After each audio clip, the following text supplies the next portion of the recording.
নমস্কার, অ্যাস্ট্রোলজার আচার্য কৌশিক বলছি। সবাইকে জানাই তৃতীয় শুভেচ্ছা। আগামী 29শে মার্চ শনি কুম্ভ রাশি থেকে মীন রাশিতে গমন করতে চলেছে। এই মীন রাশিতে শনি প্রবেশ করছে, একদিকে যেমন কয়েকটি রাশির ক্ষেত্রে সাড়ে ঢাইয়া শুরু হচ্ছে, আবার অন্যদিকে তিনটে রাশির ক্ষেত্রে কিন্তু গোল্ডেন টাইম, ভালো সময় আসতে চলেছে। তিনটে রাশি, কোন সেই তিনটে রাশি, সেই নিয়ে কোন কোন দিকে তারা ভালো ফল পাবে তিনটে রাশি, সেই নিয়ে বিস্তারিত আলোচনা আজকে করব। একটা কথা দেখুন, এই শনি সাড়ে বা ঢাইয়া, এটা নিয়ে কিন্তু মানুষের মনে একটা ভয় ভীতি কিন্তু কাজ করে। এই সাড়ে ঢাইয়াতে আমার বড় কোনো ক্ষতি হবে না তো? আমার অর্থনৈতিক জায়গাটা ঠিক থাকবে তো? আমার চাকরি টিকবে তো? ব্যবসায় প্রচুর লস হবে না তো? সন্তানের জায়গা ঠিক থাকবে? পারিবারিক জীবন ঠিক থাকবে? কোনো অশান্তি হবে না তো? এইসবগুলো কিন্তু একটা দুশ্চিন্তা, এইসব নিয়ে একটা দুশ্চিন্তা কিন্তু প্রত্যেকটা মানুষের মধ্যে কিন্তু রয়ে যায় এই শনির সাড়ে বা ঢাইয়া নিয়ে। দেখুন, মানুষের জীবনের সমস্যার কিন্তু শেষ নেই। বর্তমানে মানুষ কিন্তু ভীষণ সমস্যার মধ্যে রয়েছে। কারোর অর্থনৈতিক সমস্যা, কারোর চাকরি নিয়ে সমস্যা, বছরের পর বছর ধরে মামলা মোকদ্দমায় জেরবার হতে হয়েছে সব অনেককে। প্রচুর পয়সা খরচা, দেদার পয়সা খরচা হয়েছে, কোনো সমস্যার সমাধান কিন্তু হয়নি।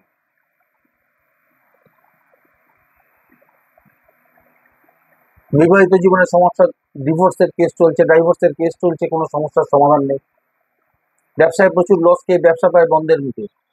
শেয়ার ফাটকায় টাকা খাটিয়ে ফান্ডিং শেষ, প্রচুর টাকা লস, অর্থক্ষতি। এইসব সমস্যা থেকে কিন্তু এইসব সমস্যা থেকে কিন্তু মুক্তি দিতে পারে একমাত্র জ্যোতিষ।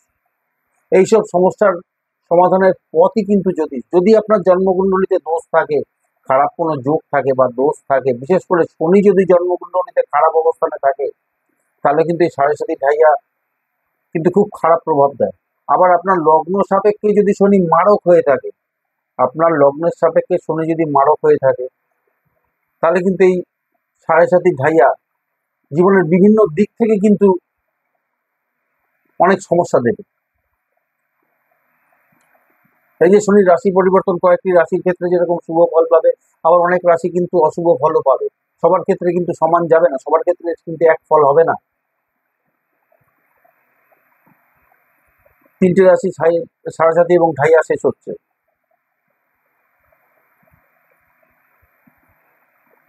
জ্যোতিষ হলো কিন্তু একটা অ্যাস্ট্রোলজি, কিন্তু একটা সাইন্টিফিক সাবজেক্ট। অ্যাস্ট্রোলজি কিন্তু একটা সাইন্টিফিক সাবজেক্ট। আমরা সবাই বেদকে মানি, আমরা বেদকে সবাই মানি, বেদ আমরা সবাই মেনে চলি। বেদকে যদি আপনি মেনে চলেন, তো বেদে যদি বিশ্বাস করেন বেদকে, বেদের চোখ হচ্ছে কিন্তু এই জ্যোতিষ। একে অপরের সঙ্গে অঙ্গাঙ্গি ভাবে কিন্তু জড়িয়ে রয়েছে।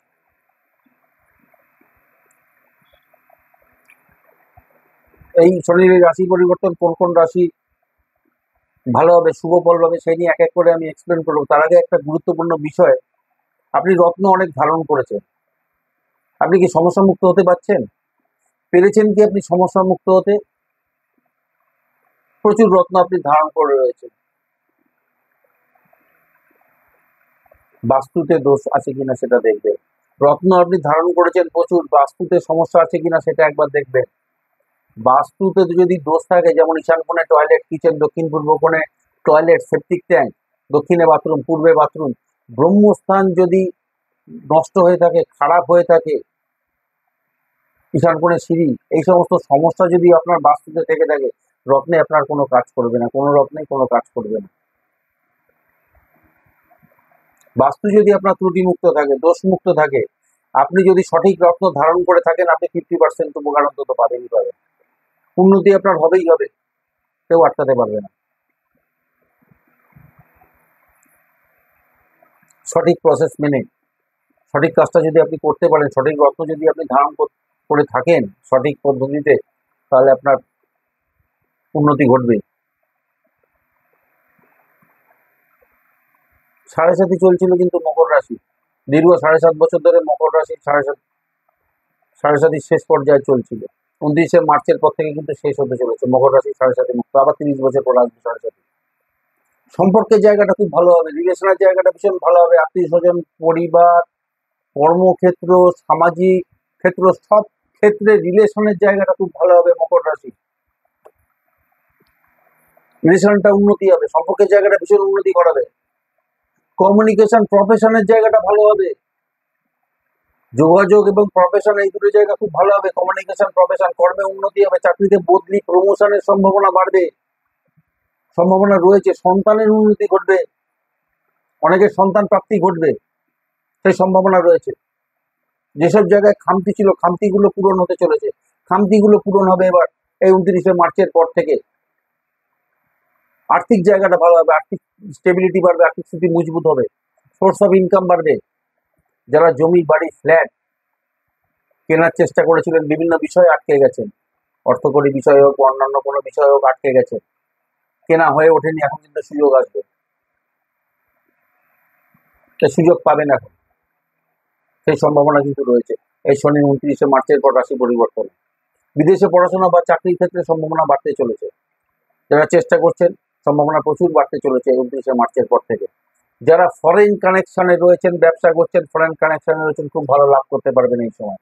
ফরেন কানেকশনের ব্যবসা যারা করছেন, বিদেশি মাধ্যমে যারা ব্যবসা করছেন, খুব ভালো লাভ করতে পারবেন। বিদেশে পড়াশোনা, চাকরির সম্ভাবনা বাড়তে চলেছে। মান সম্মান, যশ, পদ প্রতিষ্ঠা লাভ হবে। যারা রাজনীতির সঙ্গে যুক্ত মকর রাশির, পদ প্রতিষ্ঠা লাভ হবে, ভালো সাফল্য পাবেন, নাম ডাক বাড়বে। বৃশ্চিক রাশির ধাইয়া চলছিল, চতুর্থে শনি অবস্থান করছিল, চতুর্থ এবং রাশিতে শনির দৃষ্টি ছিল বৃশ্চিকের। চতুর্থে যেরকম শনি অবস্থান করছিল, শনির দশম দৃষ্টি কিন্তু বৃশ্চিক রাশিতে পড়েছিল। দীর্ঘদিন ধরে বিভিন্ন বিষয়ে মানসিক চাপ, মানসিক টেনশন মুক্ত কিন্তু হতে পারবেন এবার। চতুর্থ ভাব মনের জায়গা, মায়ের জায়গা, একটা ডিপ্রেশনের জায়গা ছিল, সেটা কিন্তু কেটে যাবে। মাতৃস্থান ভালো হবে, শুভ হবে, মায়ের যাবতীয় মাকে নিয়ে যাবতীয় সমস্যা মুক্ত হতে পারবে, মায়ের জায়গাটা ভীষণ ভালো হবে।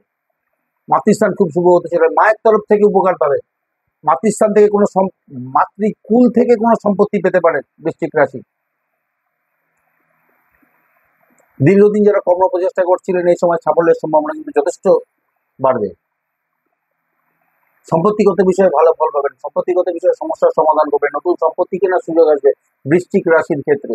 সন্তান প্রাপ্তি ঘটবে অনেকে। স্টক বা শেয়ার মার্কেট বড় ধরনের লাভ হতে পারে বৃশ্চিক রাশির ক্ষেত্রে।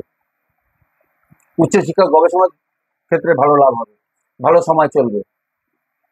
পুরনো কোনো কাজ, দীর্ঘদিনের কোনো আটকে থাকা কাজ কিন্তু শেষ হবে এবার বৃশ্চিক রাশি। কর্কট রাশি ঢাইয়া চলছিল, অষ্টমে শনি ছিল, চতুর্থ এবং অষ্টমে শনি থাকলে কিন্তু ঢাইয়া। আর সাড়ে সাথে আমরা সবাই জানি 7.5 বছর ধরে চলে, ঢাইয়া কিন্তু 2.5 বছর ধরে চলে। দীর্ঘ 2.5 বছর ধরে কর্কট রাশি ঢাইয়া চলছিল, অষ্টমে শনি ছিল, বিভিন্ন বিষয়ে আটকে গেছিল, অর্থনৈতিক, কর্মক্ষেত্রে, অর্থনৈতিক ক্ষেত্রে টাকা পয়সা সংক্রান্ত সমস্যার সমাধান হতে চলেছে কিন্তু এই 29শে মার্চের পর থেকে। দীর্ঘদিনে আটকে থাকা কাজ গতি আসবে, সমাপ্ত করতে পারবেন, শেষ করতে পারবেন। বিজনেসের জায়গাটা খুব ভালো হতে চলেছে, বড় ধরনের পরিবর্তন ঘটতে চলেছে বিজনেসে। বিবাহের জায়গাটা ভালো হতে চলেছে, বৈবাহিক জীবন ভালো হবে, পারিবারিক জীবনে উন্নতি ঘটবে। দীর্ঘদিনে আটকে থাকা টাকা বা বকেয়ার টাকা কিন্তু ফেরত পাওয়ার সম্ভাবনা রয়েছে এই 29শে মার্চের পর থেকে। সম্পত্তিগত সমস্যা সমাধান ঘটবে, নতুন সম্পত্তি কেনার সুযোগ পাবেন কর্কট রাশির ক্ষেত্রে। নতুন কর্মপ্রাপ্তির সম্ভাবনা বাড়তে চলেছে। পার্টনারশিপ, ব্যবসা যারা করছেন, ভালো আন্ডারস্ট্যান্ডিং হবে, পার্টনারের সাথে ভালো লাভ হবে, খুব ভালো সম্ভাবনা, খুব ভালো সময় চলবে কিন্তু কর্কট রাশি। শনির এই 29শে মার্চের পর রাশি পরিবর্তনে শনি মীন রাশিতে গেলে পরে নবমে শনি যাবে, খুব ভালো, খুব ভালো সময় পাবে কর্কট রাশি। অর্থকরী জায়গার স্টেবিলিটি বাড়বে, অর্থকরী স্থিতি খুব মজবুত হবে। চাকরিতে বদলি, প্রমোশন দুটোই কিন্তু ঘটবে কর্কট রাশির ক্ষেত্রে। এই 29শে মার্চের পর থেকে এই 3 রাশি, কর্কট, বৃশ্চিক এবং মকর, 3 রাশিকে কিন্তু খুব ভালো সময় দিতে চলেছে শনি। তবে শনি 29শে মার্চের পর থেকেই যে আপনারা সাফল্য পাবেন তা কিন্তু নয়। শনি খুব ধীর গতিতে কাজ করে, তাই ধৈর্য আপনাকে ধরতে হবে, একটু সময় আপনাকে দিতে হবে। 3 থেকে 6 মাস সময় দিন, উন্নতি আপনার ঘটবে, অনেক পরিবর্তন বুঝতে পারবেন, খুব ভালো সময় চলবে। তো আজকে এখানেই শেষ করছি, এরপরে অন্য কোনো অনুষ্ঠান, নতুন কোনো অনুষ্ঠান নিয়ে আসবো। ধন্যবাদ।